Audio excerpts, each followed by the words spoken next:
The following podcast by Fusion Family Wealth, LLC, Fusion, is intended for general information purposes only. No portion of the podcast serves as the receipt of or as a substitute for personalized investment advice from Fusion or any other investment professional of your choosing. Please see additional important disclosure at the end of this podcast. A copy of Fusion's current written disclosure brochure discussing our advisory services and fees is available upon request or at www.fusionfamilywealth.com. Welcome to the Crazy Wealthy Podcast with your host, Jonathan Blau.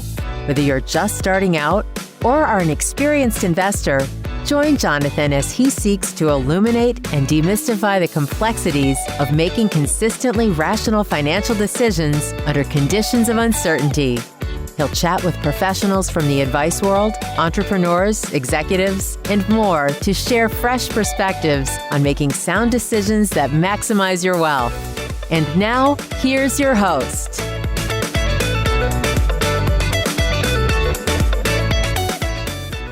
Welcome to another episode of the Crazy Wealthy Podcast. Today is a truly special episode to me as I get to welcome Doug Lennick, CEO of think2perform. Doug is a true pioneer in the practical applications of behavioral finance. Many decades before most were even aware of its existence, Doug recognized early on that behavioral counseling had to be the central focus of any investment advice that was to be effective. To this day, our industry still attempts to solve a problem that's almost purely behavioral and emotional, with solutions that are almost purely technical and analytical. Doug was the senior advisor to the CEO of American Express and Ameriprise Financial long before he received his college degree at the age of 57. His journey is truly extraordinary. To say he was ahead of his time is among the biggest understatements I could make, but he was ahead of his time, so I'm going to make it. With that, Doug, thanks so much for joining the Crazy Wealthy Podcast. Yeah, thank you, Jonathan. It just means I'm old. I've been around a while, but you know, the behavioral piece, you've mentioned it a bunch, and the advice side, you know, it's really a two-sided game. It's on one side, it's knowing what to do. And then on the other side, it's the doing it. and I think most of us, even though it's just two sides, I think most of our viewers and listeners have experienced there can be a long distance between knowing and doing. And that's really the work that you do brilliantly, is you actually get people to do what it takes, not just know what it takes. Well, thank you. And well, that's why I was honored to get invited on. So I'm very privileged to be here. But my history on this goes a way long ways. You know, I could see this coming. I hate to say this, but I could see the beginnings of this coming all the way back in the 1970s. And then it kind of came rushing a lot more in the 80s. I could see it coming. It worked with advisors, and we started to understand it, but it's been a little slow at getting to the investors themselves, because there are just not enough people like yourself who've actually understood the real game is investor behavior, not just in their investment life, but in everything. So if any one of our viewers would like to understand their current condition, if I want to understand my current physical condition, my current emotional condition, my current financial condition, all I need to do is look into my past behavior. I behaved my way right to where I am now. We all have. And if we would like to predict our future, what we might want to do is take a glance at our current behavior. That will predict the future. And if that prediction doesn't look so good, the solution is in the behavior now. And that's why, Jonathan Blau, that almost rhymes. That's why what you guys do at Fusion is so important, is you get people to do what they need to do now. And now is a daily event. So, and the proposition is dynamic. It's not a one and done show. And that's why you need your things change, and adjusting behavior is the brilliance of your business. well, thank you, Doug. And by the way, I love what you just described about past behaviors, and that tells us what we're going to do and how we're going to automatically respond to stimuli, right? But one of the things I always say in our industry to illuminate what you said, that in I think a way that investors can understand is what we do is different than what the industry does. The industry tries to use all kinds of technical and analytical solutions to a problem that's almost purely emotional and behavioral, and so it can't succeed. But what I also say is the disclaimer in any investment product, you have this, and I'm paraphrasing it, past performance is not indicative or a guarantee of future performance. So they're trying to advise people, the industry, using variables that can't be predicted or controlled, past performance, economic forecasting, market timing. But what we do is what you just said. We actually understand the key or dominant issue that stands in the way of success or failure is your behavior. And the good news about that is, unlike past performance, past behaviors can be predicted and controlled. So I say it that way. Yeah. Right? Well, and, and emotions that are connected to those behaviors can be understood, and they will recur. You and I, as we've gotten to know one another, we talked about that. I mean, I was, my dad passed away a number of years ago, but in preparation for one of my books, I was asking him during the course of your day, how do you feel? And long story short, we ended up where he said, well, we feel the same things every day. And I said, that's kind of what I expected, because my emotions are going to recur. What stimulates them is going to change. And Right. and what we need to understand about emotional intelligence, there's a few things I'd like to give as headlines. Number one, emotional intelligence is real. Number two, it is not cognitive. That's confusing because we're talking about it. But emotional intelligence is not cognitive. It exists independent from cognitive thought. And emotional intelligence sacrifices accuracy for speed. It's a survival intelligence. It's fast as heck. Can I say heck on TV? Yes, We're you not on can. TV, YouTube, We're not wherever on we are. TV, but you can. But and this people will have fun with this. Our emotional intelligence, no kidding, cannot tell the difference between a bear market and a bear in the woods. You stole my line. Yeah. Well, it can't. It just doesn't know. That's it. The amygdala, the base of our brain, that's a fear sensor, sends off the same signal regardless.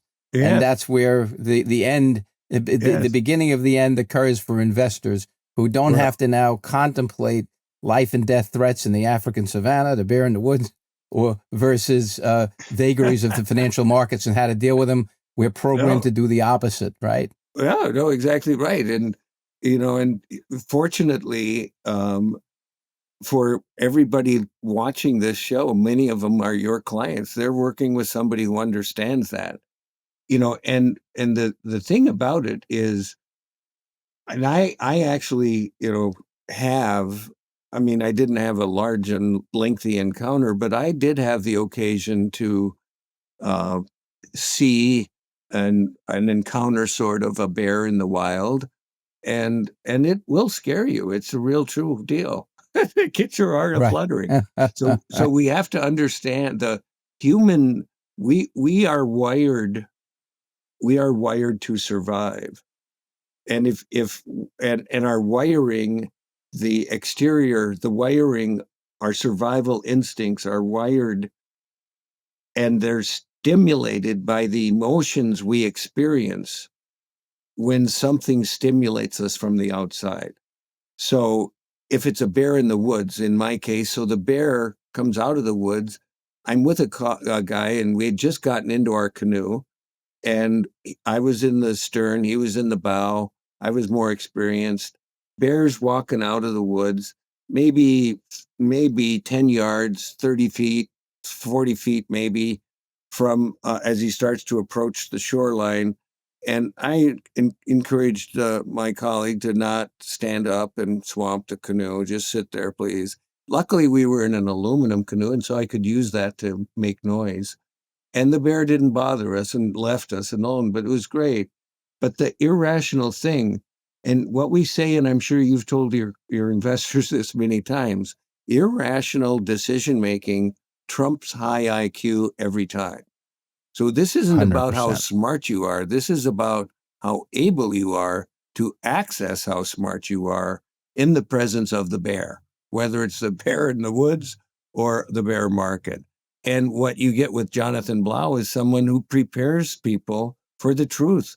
And the truth is uncertainty. We don't know what's going to happen. So what we're going to do is just get ready for everything so that when you need money, there's a smart place to get it. So anyway, sorry about and that. Doug, to your term, right? This term belongs to you, financial intelligence, the ability to make smart, responsible, value-based decisions in the face of emotions that conflict with those decisions and are difficult to deal with, right? You just described that in what Yes. you said. Now, that's your phrase. And what I always say to people is that you have to be able to stay rational under conditions of uncertainty. And when you define, because I've just only in the last few months begun learning your approach, the 4 R's, right? Oh, yeah. Recognize, reflect, reframe, and respond.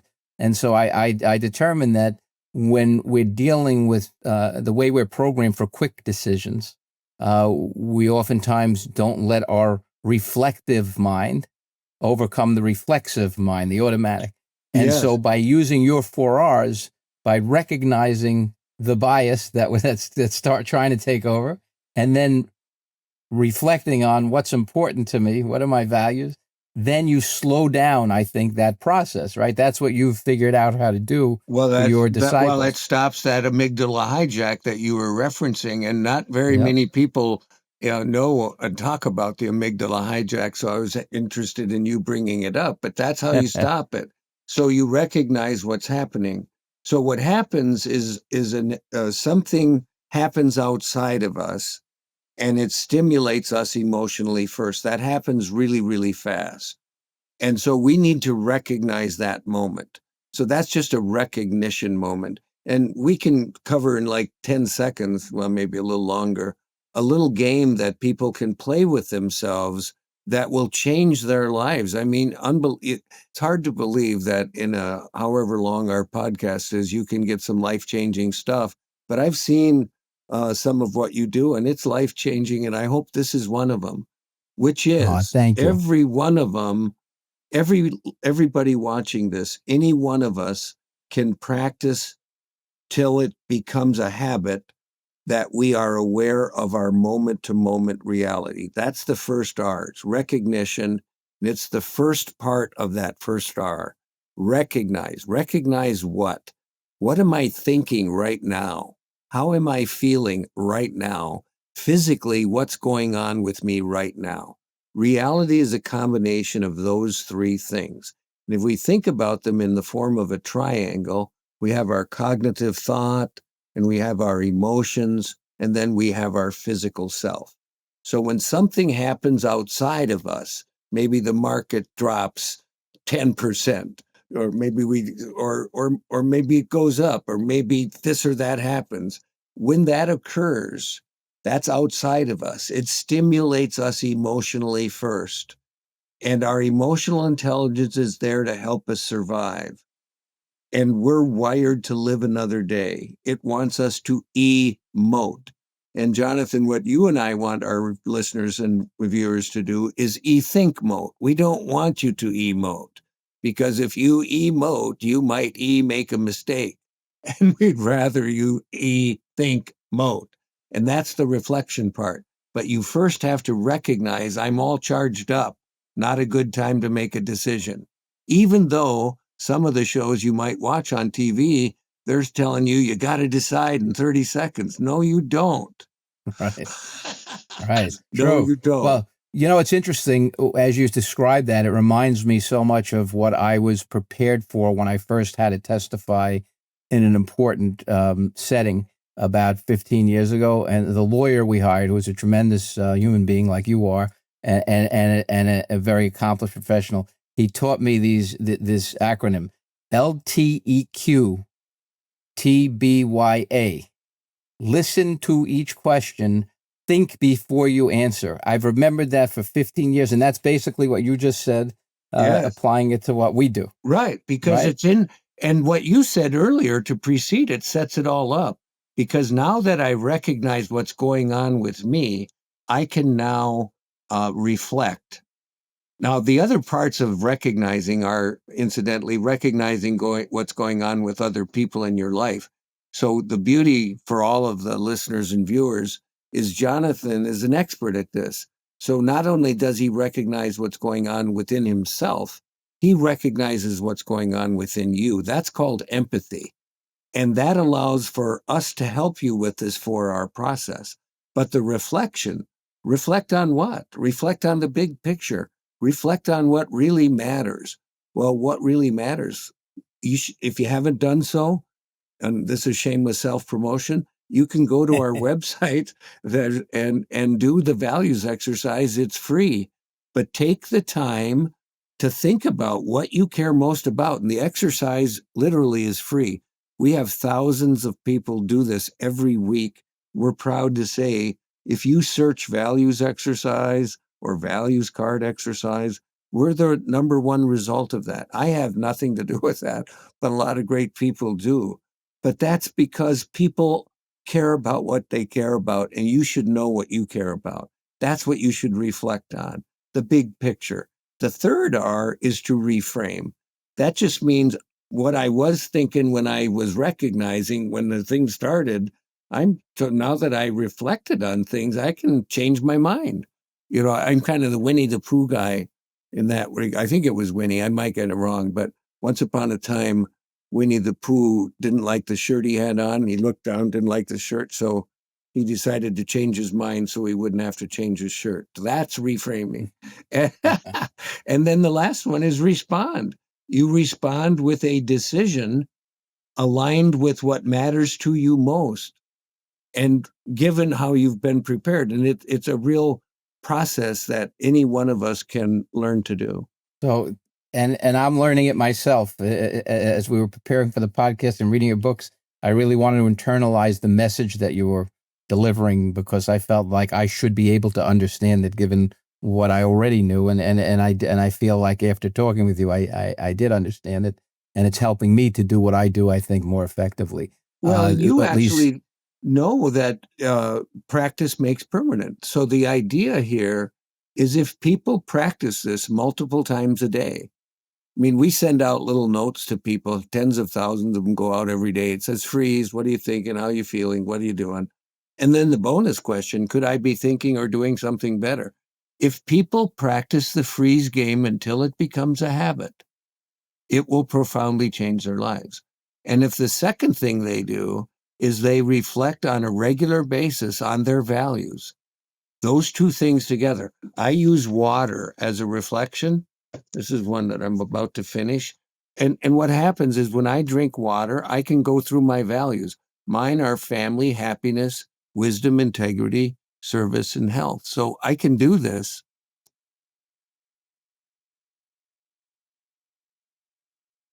really quickly. And in that blink of that time, this goes through my head. Love your family. Be happy. Seek wisdom. Do something of service for somebody else today, please, and make a healthy choice. And then I have that little water, and I set that little water bottle down, and I look at it, and I smile at it, and I smile back at you, and I say to myself, you made one just now, Doug. See, And there to you go. me, That's it. So if we can help your viewers do those things, that's the behavioral hook that will help them live the legacy they would like to leave.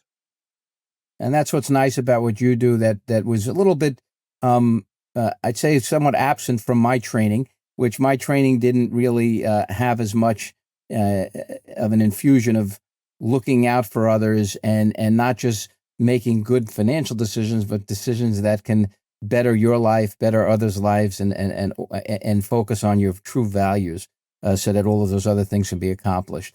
I want to just take a step back and go back into your beginnings in your career, because some of the things we didn't talk about yet, one of the things that fascinates me, for better or worse, is that you accomplished what you accomplished at such an early age, being an advisor to the CEO of Ameriprise and so forth, and you accomplished the guidance of 17,000 associates to record heights with your insight early on into how important these things we're talking about are, before most people in practicing circles knew about it. But you did it without a college degree. You didn't have a college degree until you were 58. So what I want to know is, how did you find the confidence to enter and succeed into the financial services business without a formal college education? And once you tell us that, did you ever feel outmatched, or potentially that you would be outmatched by peers with degrees or MBAs? And then how did you overcome that to succeed the way you did? Well, that's a fun question. I will say this. First of all, I did not graduate from college until I was 57. I misread the fine print. I thought it was a 40-year degree, and I was a year early. But it was a 4-year degree, and I was 35 years late. But I started on time. I just slowed it down. That said, how it all happened in my life is my family moved a lot. I grew up in Western North Dakota, and my dad, who himself had attended college, never completed college. My son was actually the first Lennick on our side of the family to graduate from college. And I raced my daughter to be the second. And I think she might have beat me, but it doesn't matter. I graduated. You finished. But when I was young, we moved a lot. I went to 8 schools in 12 years. And every time we didn't have kindergarten or preschool or anything like that. And my sister and I, she was 3 years older than me. We shared a bedroom in all the places we lived until she was in the 7th grade and I was in the 4th grade. And we just moved, and I kept going to different schools. And every time, John, I was afraid for myself. I was afraid no one will like me. I was afraid I won't be a good student here. I won't compete academically. I was afraid I won't be able to play sports. Everywhere I went, those 3 things were on my mind. Will anybody like me? Will I be a competitive student because I valued my academics? And will I be a competitive athlete? And everywhere I went, I was. And so what happened is I started to believe in myself. And so when I started my career, I started investing first. I started college. I was going to be a teacher and a coach. So I went to the University of Minnesota Morris, where I played football for a couple of years. No big star, I will assure you, but learned a lot. And then realized there wasn't going to be a lot of opportunity there. And so I decided I'd be an accountant, transferred, never finished. And then when I got back to it, I ended up realizing the education was useful. I'm a junior at the university. I'd transferred, and I became a client. I started investing. So I was one of those guys that started putting $30 a month into a mutual fund. It was expensive. It was 20% it cost me first year. Was a front end load, 20%. But I paid 20% so that I could own stocks in a mutual fund. And I was 20 years old. It was 1972. And then I got recruited in 73. I started in 74, and I believed in what I was doing. And by the way, to still believe in what you were doing, because that investment that you made in 72 in the next 2 years went down 50% on top of the 20% it cost you to enter. So yeah. you really became a believer experientially learning. Yeah. Well, I was unaware that the first year, people may or may not know this, I'm guessing it'll be new news for some, but the very first year the Dow Jones closed above 1,000 was 1972. Yep. The next year, you might remember this being a Nick Murray disciple, but the next year it closed above 1,000. The next year it closed above 1,000 was 1982. Yep. 11 years later. And I always say it didn't go, and it went from 1,020 in 1972 to 1,047 in 1982. And I say it didn't go straight up those 27 points. It zigged and it zagged. Certainly and in did that not. zigging and zagging, people either learned to behave or they didn't. And if you wanted to have more money, one of the tricks was you should put some aside. And in the 1980s, the way you had more money is you just took it out of your house. And then things burst and things did this and that. And luckily, people like yourself came along and realized, you know, what's mucking it up for everybody is their emotions. They don't do the right thing at the right times. And we can help them with that by giving them a little behavioral financial advice, which is... So it's interesting what you just said. They don't do the right things at the right times.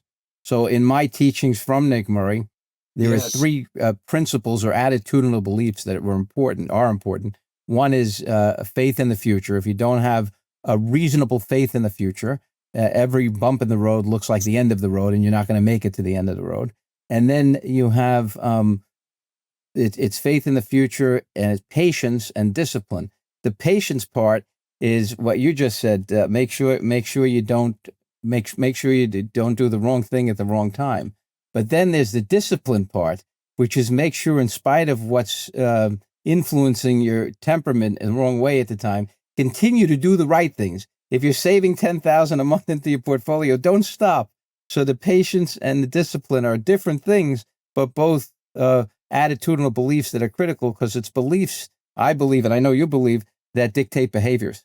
So if you don't have the right beliefs, you can't succeed. Nick Murray's so right. You know, and I remember on the occasions I had to meet Nick, and we were at same events, we hired him to speak at some of our events in my day. And I remember him, especially that first point, and he would tell our financial advisors, he would say, you will never make a good investor who has no faith in the future. And that is absolutely true. And for those of us who have no faith in the future, it doesn't matter where your money is. It really doesn't. The nice thing is, if they have someone like you on your end with the way you teach executives and people like me, or someone like me, it's okay if you don't have the faith, as long as you have a tough, loving, empathetic counselor who can infuse the faith when you need it and don't have it. Well, and what really, this is no kidding. What you have in a specifically a Jonathan Blau is you have, you know, the word fiduciary is a great word, and it says I'm going to act in the best interest of my client. But when you really look at that, how deep do they go? And what a behavioral finance person does is go way deeper than those who don't practice that. I mean, it doesn't mean they're not acting in your best interest. It's just less depth. And it's the behavioral part that necessitates the depth of truly knowing what people care about. And that's why I encourage all of you, do the exercise, do the values exercise. It costs you nothing, and it may change your life. You do that and the freeze game and hire Jonathan Blau, you're done. How's that? Well, I appreciate that, Doug. So I think when you're talking to younger people who are either at the executive level or coming into our business as future advisors, what do you see that they can do? What do you advise them to do to increase the probability that they'll be able to help people? Right, because you can have the willingness to be a fiduciary, right? In other words, every good intention, but what you just described is you may not have the capacity to be the best fiduciary that you can be if you don't understand emotional intelligence and moral intelligence.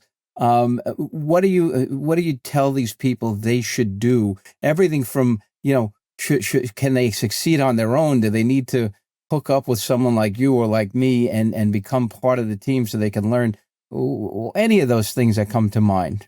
Well, I would say this, and I have said this for decades now, that the foundational, if you look at years ago when I first got into hiring and developing other people to do this profession, I was very young when I started. I was 21 when I became an advisor, and I got into management when I was 23. And so I was doing this right away. And one of the things that I did at the time, John, is I wrote down this formula for success. First of all, I I had this weird head in my, I'm that kind of guy. I said, show me a happy person and I'll declare them a success. I don't care if they live in a castle or a tent. So I look at success and happiness as sort of the same thing. That said, both success/happiness, think of them together, it's an action sport. Happiness is an action sport. Success is an action sport. And here's the formula. It's good attitude plus a work effort. You got to work at it. You put it in, and then plus preparation. And you cannot give away that which you do not have. If you do not have love in your heart, it's hard to love someone. If you do not have an ability to handle your own emotions, it's hard to help others do the same. So when I looked at that formula, good attitude plus work effort plus preparation, I divided preparation into physical, mental, emotional, and I would simply add to that moral, because at that time I kind of had it twisted in there. But those are the things. And what I would do in answer to your question, for anybody at any stage in life, wherever you are, and the younger you are, the luckier you are, I would focus on the development of my differentiating competencies, which, regardless of the discipline you're in, the discipline doesn't matter. The differentiating competencies are always emotional and moral. Cognitive and technical competencies are table stakes. They are necessary but not sufficient. Everybody who passes the test is smart enough to pass the test. That doesn't mean they have the moral integrity that you need them to have to truly be a fiduciary and act in your best interest. And when they see something, say something and do that. And I borrow that from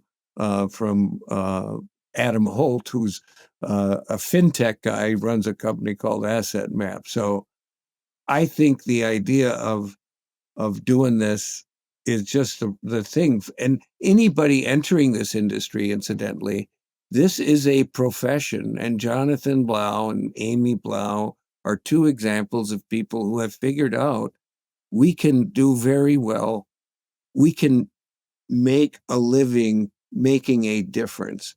And the biggest part of our income is the psychic part, not the financial part, the psychic part, the reward that the Blaus get, making the difference in the lives of their viewers and their listeners. Yeah, and that's become more apparent to me, Doug, as we've progressed in our careers and got to experience and celebrate with more people that we have helped, and get the feedback that confirms what we believe is actually happening is happening.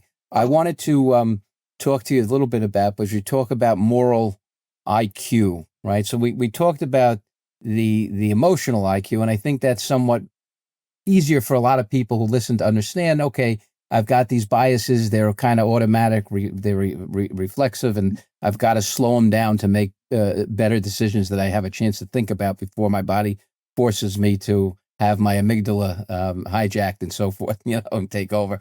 But the moral intelligence I had to spend some time on, and I know there are core universal principles, forgiveness and responsibility, which I know you say is the most important. You've got to take ownership above all else, and then integrity and compassion. And when I thought and reflected on this, I said, so it's not necessarily that people aren't practicing with these principles because they're morally corrupt. In my mind, I like to always give the benefit of the doubt, but probably many of us, like I am and was until I'm benefiting from your work and familiarizing myself, not morally corrupt, but morally unconscious, right? The same way we're emotionally unconscious the other way. That's my take, but I'd like you to maybe comment on that. You actually gave me maybe a better word than I use, because mine is a little bit more pejorative, because I say morally incompetent. And I will, using myself as an example, I know I have been morally intelligent and morally incompetent in the same exact moment. Now, how could that be so? Well, the difference is moral intelligence is knowing one from the other. It's knowing right and wrong. I have done the wrong thing. I mean, when I went to college, my junior year, I transferred to the main campus of the University of Minnesota. And in one of the classes that I had to take computer programming. We had to take something, and I took Fortran. You take COBOL or Fortran back in the day. I remember I took COBOL. Became obsolete a year after I spent time learning it. Yeah. Well, here's what I did, and I know it was wrong. I took Fortran, and I spent no time learning. So I didn't learn the Fortran. I just took the course. And I know it was wrong, but my roommate was taking the course also, and he helped me get through the homework and such. And so I passed the course, but I didn't ever learn the language. That's moral incompetence. I knew that was wrong. So the idea is I would do, and the 4 R's were literally created to help us develop those differentiating competencies. So if people go through those 4 R's that you mentioned earlier, they recognize what's going on. That's designed to help them understand, am I in a highly charged situation? And if I am compromised. I am not in a place to make a good decision. I need to reflect. The reflection process will engage the cognitive brain. It'll increase the probability of making a rational decision. Now, it is important to note, and you and I both have experienced this ourselves and with our clients, rational decisions don't always work, and irrational decisions don't always not work. That said, you're better off going rational than irrational. And so the reflection process is designed to engage. And if you can do it, get real precise in naming your emotion. It's called linguistic labeling. It forces you to think.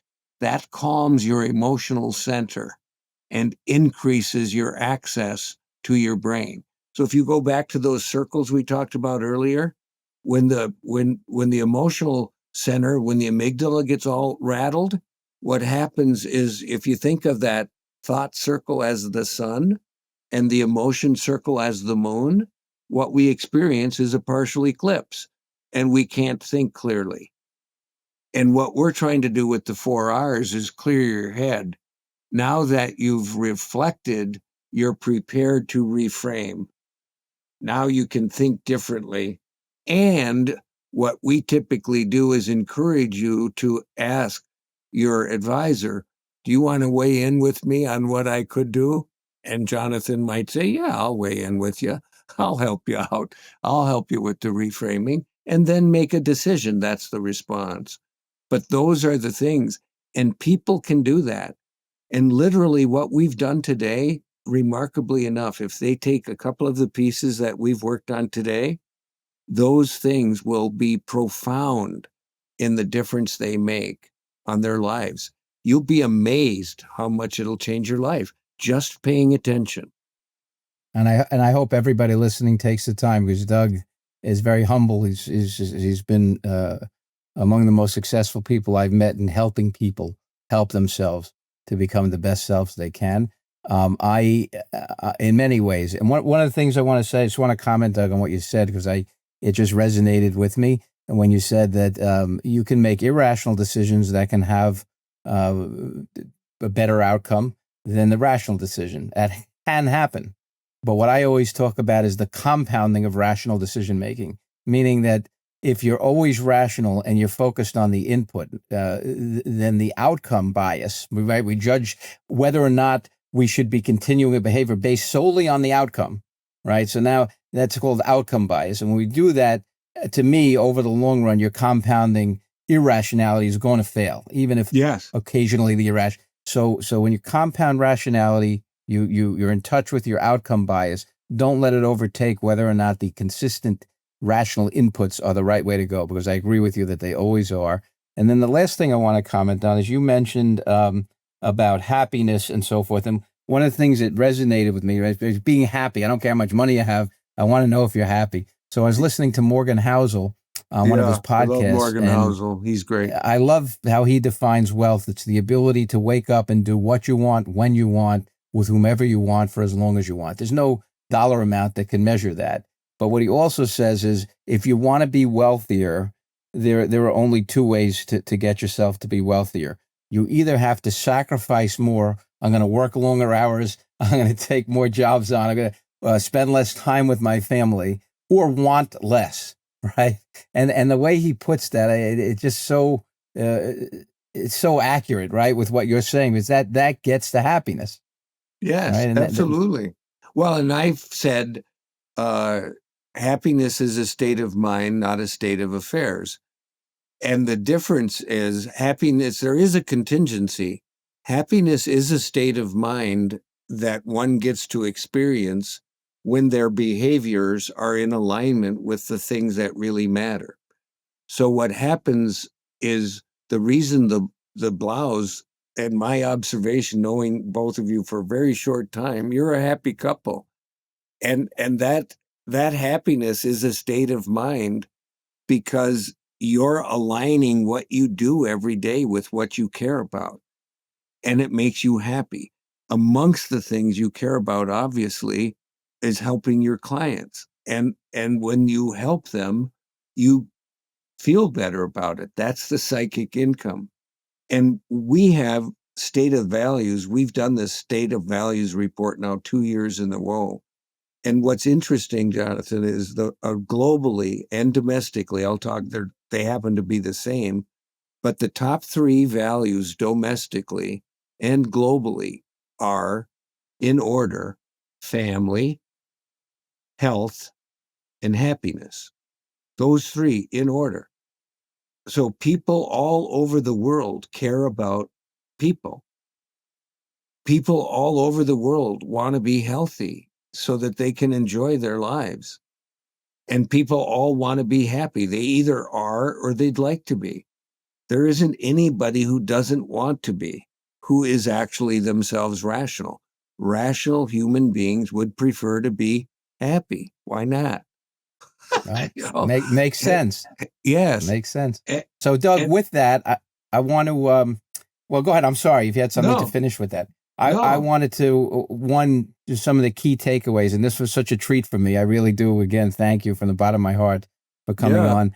The things we want to emphasize today is that when you're looking for a better financial life and life overall, focus on what's important. What are the values that are important to you? Align the decisions with the values, and focus on not being reflexive and letting the amygdala, as we call it, take over the response. Take a time to think about what's going on, and then make a rational decision on how to respond to it. And understand that in life in general, it's not technical and analytical solutions we should be looking for most things. It's behavioral solutions, because that's ultimately what pulls the trigger, is our behavior. And we experience life emotionally.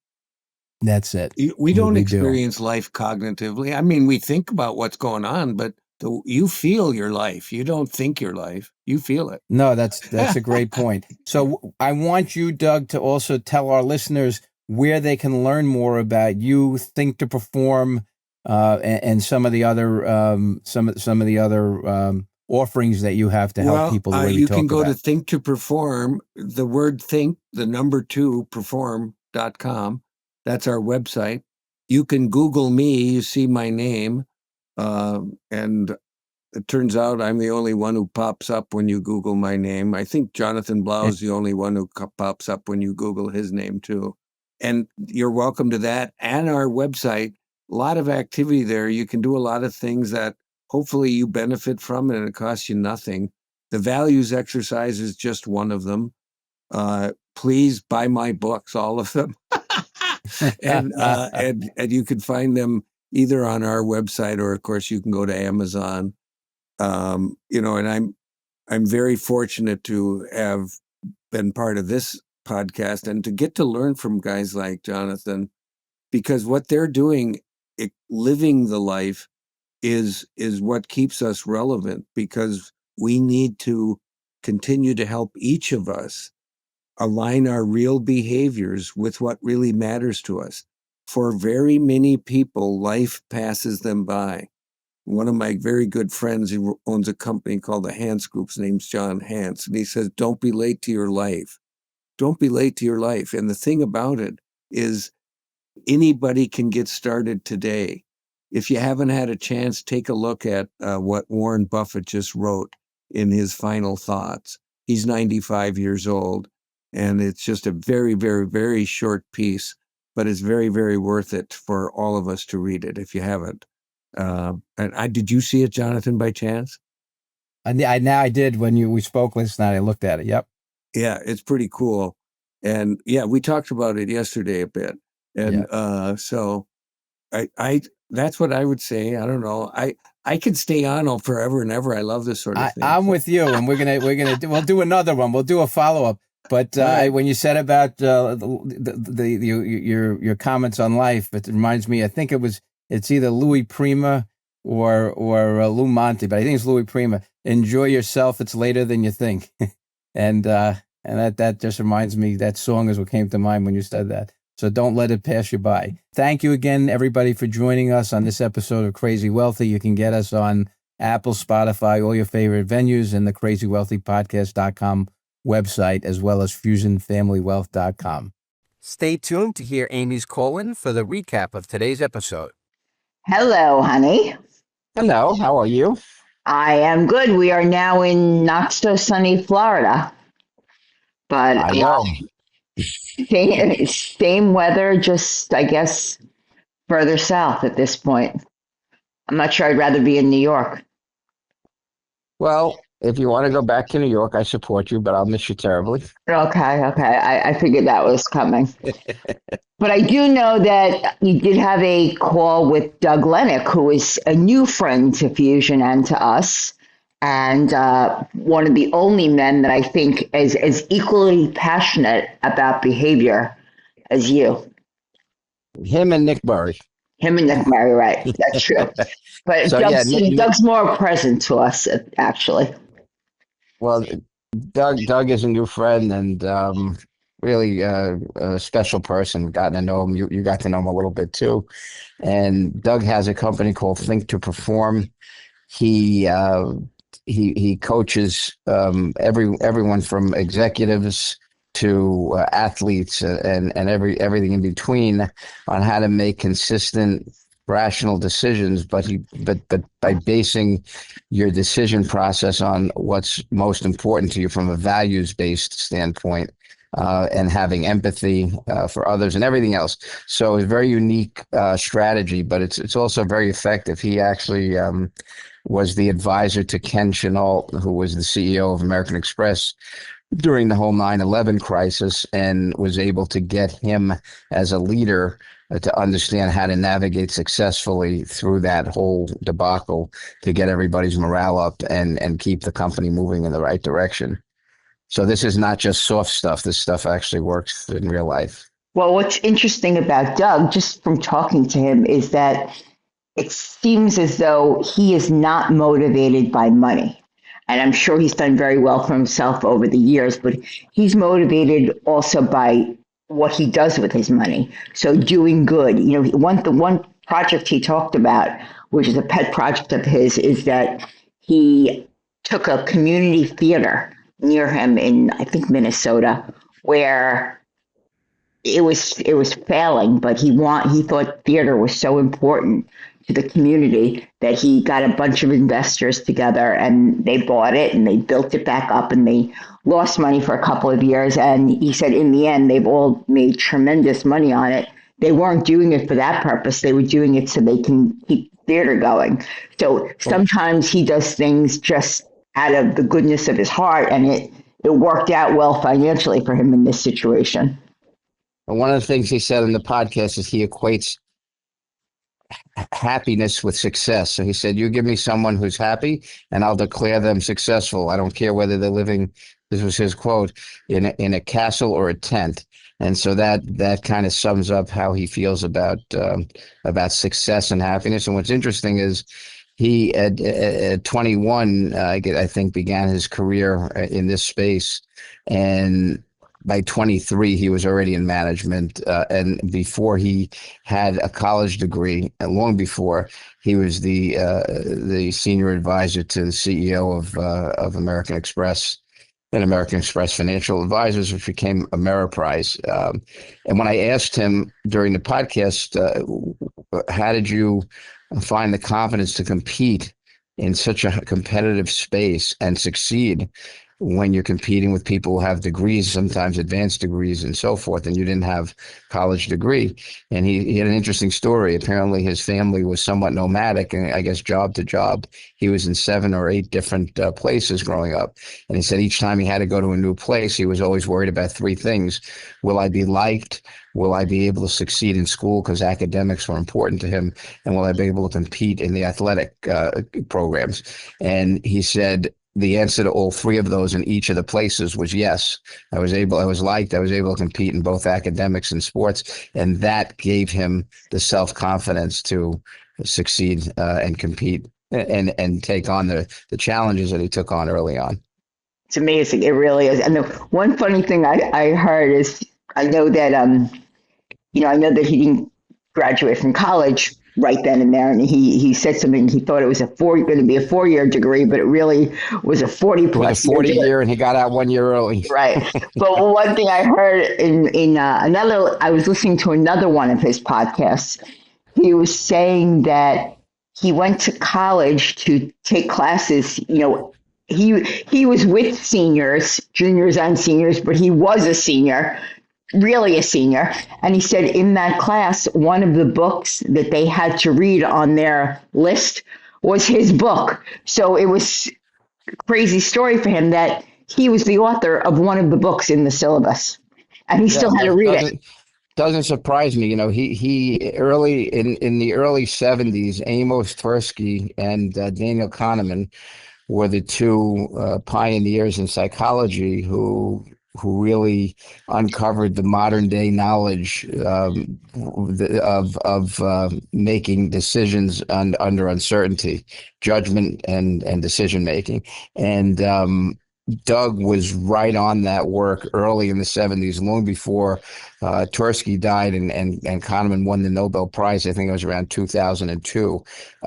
Doug recognized there's a huge demand for financial advice, but more importantly, he also recognized that advice cannot be effective at the level it needs to be without it being behavioral based. He knew that decades before I even came close to learning about it. And it's still very, very underutilized in our practice. But anyway, this was a great podcast, one of the most fun podcasts. So what did you say is the takeaway? What's the lesson that you have learned from Doug in your both professionally and personally?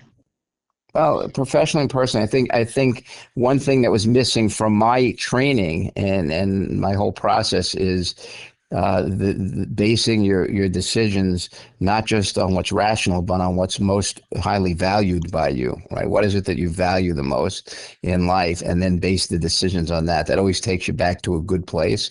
And also empathy, not just understanding what's important to you, but understanding what's important to the others, right? To the whole team of employees at American Express, not just what's important to the leader of American Express, but to the people that you're leading and how they're feeling. It's the empathy and the value piece that was missing from mine, which now I'm really trying to incorporate in my life, not just my practice. Yeah, I was going to say, maybe you should incorporate that into your marriage a little bit. Like, have some empathy for me. I'm dealing with this all day long. I'm dealing with you. I'm dealing with, the one being that is Jonathan Blau. So have a little empathy for me. I will start to work on that. I'll incorporate that, but I have to see if that fits into my value system. Thank you for tuning in to another episode of the Crazy Wealthy Podcast. For more insights, resources, and to sign up for our newsletter, visit crazywealthypodcast.com. Until then, stay crazy wealthy.